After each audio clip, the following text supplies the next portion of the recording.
जैसे ही किसी की मृत्यु होती है तो 1 घंटे तक आत्मा के साथ कई तरह की अजीबोगरीब घटनाएं भी होती हैं।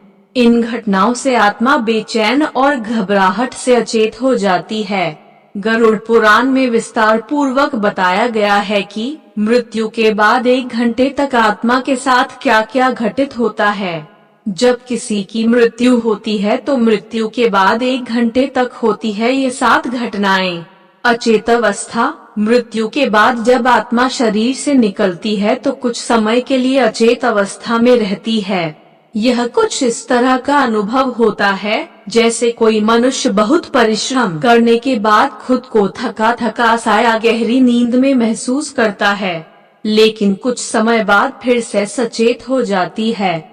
सामान्य सा व्यवहार, मृत्यु के बाद जब आत्मा शरीर से निकलती है तो उसके साथ क्या घटित हुआ है, इस बात का अनुभव उसे नहीं रहता।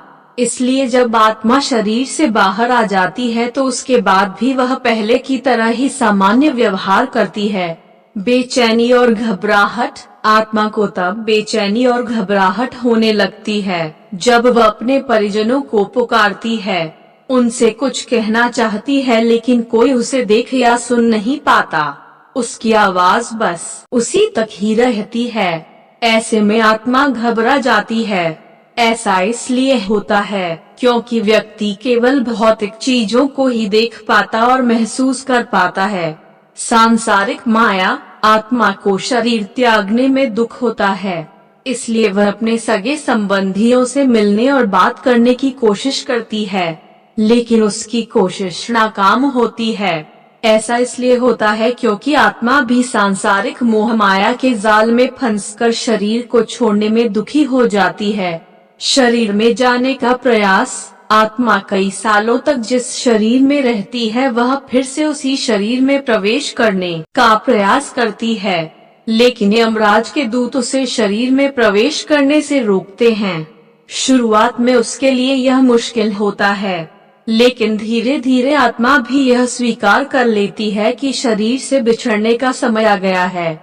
दुख, मृत शरीर से अलग होने के कुछ समय बाद आत्मा अपने कर्मों को याद करती है। इस दौरान खासकर उसे अपने बुरे कर्म याद आते हैं। वह अपने परिवार वालों और संगे संबंधियों को रोता बिलखता देखती है और याद करती है कि किसके साथ उसने क्या अच्छा या बुरा किया। इसके बाद आत्मा यमलोक के मार्ग की ओर चल पड़ती है। कर्म के अनुसार नया जन्म, यम मार्ग में पहुंचने के बाद आत्मा को उसके कर्म के अनुसार नया जन्म मिलता है। कुछ आत्माओं को तुरंत ही नया जन्म मिल जाता है तो वहीं कुछ आत्मा को इंतजार करना पड़ता है। मित्रों, अगर वीडियो पसंद आया है तो प्लीज हमारे चैनल आशीष वॉइस को सब्सक्राइब कीजिए, साथ ही बेल आइकॉन को भी दबाना न भूलें। वीडियो देखने के लिए धन्यवाद।